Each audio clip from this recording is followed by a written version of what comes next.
Hi, my name is Suzette Roop, and I'm a teacher at Isaac's Early Childhood School. Thank you for joining me today. I'm so glad that you want to partner with your 3-year-old teachers at Isaac's. It makes our job a lot easier, and it makes your child learn. Today I want to talk to you about library books.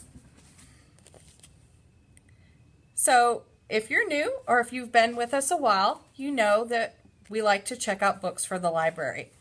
And one of the things that we often see is that our library books come back the next day after we check them out. And what I want to talk about today is what we would like you to do as partners with us, and that is to keep your library book for a full week. Like in my classroom, we check out on Mondays, every Monday. So we'll check out a book on Monday, and we will send it home in your child's backpack. And we really don't want to see that book come back before Friday. And chances are, if your child is in my room and you send that book back, I'm going to return it back to you in their backpack on Friday. And our reason for this is it is so important for 3-year-olds to have heavy repetition. This is how they learn. It's not always fun for parents. We get a little bored once in a while. But if you think of it from the perspective of your child and their ability to learn, you might be more willing to read that story 5, 6, 10, 20 times because they really do learn. They learn about words, they learn about language, they learn about grammar, they learn about letters. They can learn a ton, and it is through repetition. One thing that you've noticed, if you've been with us, is that your child's book comes home in a plastic bag from the library. The reason for this is our books get very used and very loved, and that's the way we want it, but we also want to keep them nice for as long as we can. This bag protects the books from getting the corners rubbed, and it just protects them and keeps them in good shape longer. So when you're not reading your book, we ask that the book is kept inside its protector bag in a nice, safe place.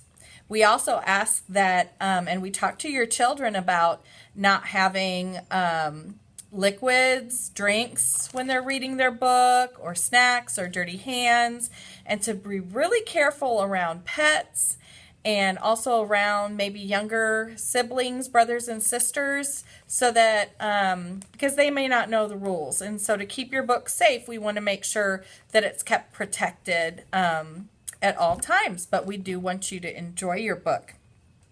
When we send home a book, the best way to get started with your child is just basically to look at the front cover and start talking about what you see.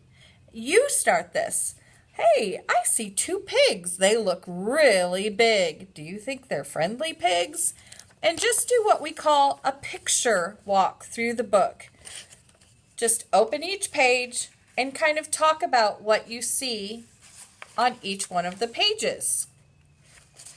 And then, of course, you'll want to traditionally just start reading the book. I suggest using your finger to point to each word. That way the child knows how to read. We move from our left to our right, kind of how your voice inflections occur. Slowly reading and then pointing out what you're talking about on the words to what's happening in the picture so it makes sense. Then what you want to do, maybe the next day, is make it even more fun.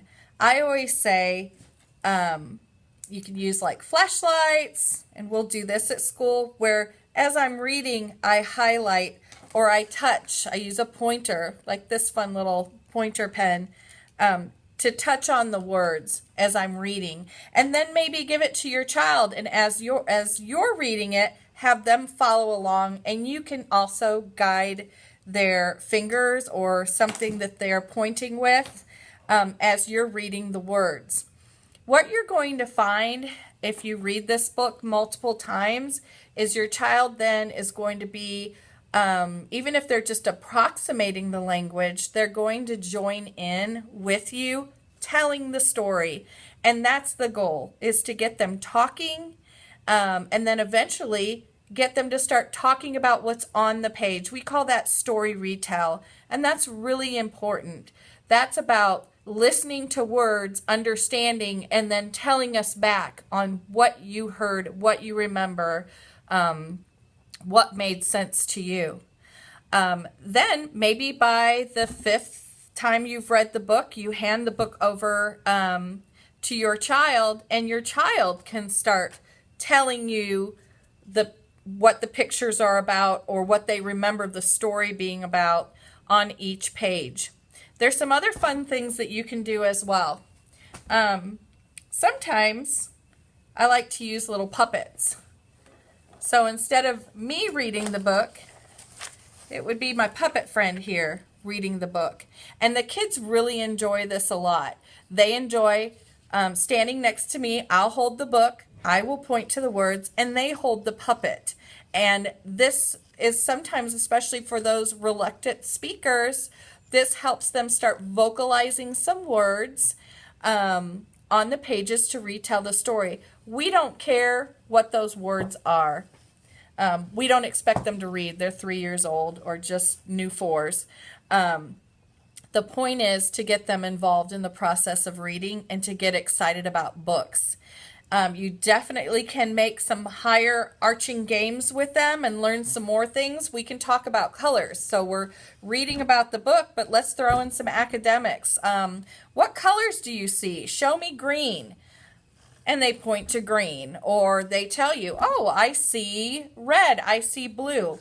If you have a nonverbal child that's working on colors, go ahead and find some crayons or some markers as a visual guide. Look, this is green. Can you find green on the page? Can you match? Oh, that's right. You found green. That's what we do at school. Just use common everyday objects as a guide or as a cue for them to match to be able to participate in some academic learning. Same thing with finding and identifying letters. You could ask them, if your child knows their letters, hey, can you point to, and show them like the silly pointer, can you point to the letter W? And they can point to the letter W. If they really know their letters and they're learning what sounds those letters make, you would say, can you point to the letter that makes the sound wh, wh? And they point to W. And again, if they hesitate and they don't know that, you can model it and then ask them again. If your child cannot identify their numbers, but they're beginning to, or their numbers or their letters, but they're beginning to match letters, which is where we start. We start with matching before we ask them to verbally or to receptively point to letters that we name. What we could do is we could show them a little flashcard with a letter. So I could say, look, it's an R. Can you match R? Can you point to R? And then they could point to the R on the word mother. That's right, they're the same. R, and you found the R. These are all ways that you can enjoy your book at home for more than one day, keeping that book all week long so you can enjoy it with your child and learn. And one more thing that I would encourage you to do, all of our children are coming to school spending some time on an iPad. I'm recording this on an iPad today. And what we're doing at school is for an independent listening and book center. I am recorded while I am reading the story of the week. And I read each page just like this, just as if they were sitting in front of me. And sometimes they are sitting in front of me. They're just recording me. We go through each page and I'm being recorded on an iPad. And then later, that iPad is put into our listening center where they can push play and the story is read to them. For me, that's a better use of iPad time than just playing Angry Birds. I'd rather see them enjoy something a little more academic and a little more meaningful and educational to them. So I hope you got something out of this today. Our hope is to post a few of these videos throughout the year. from various 3-year-old teachers at Isaacs so that we can share in some of our strategies and give you a peek inside the classroom with how your child is learning at school. Thank you so much.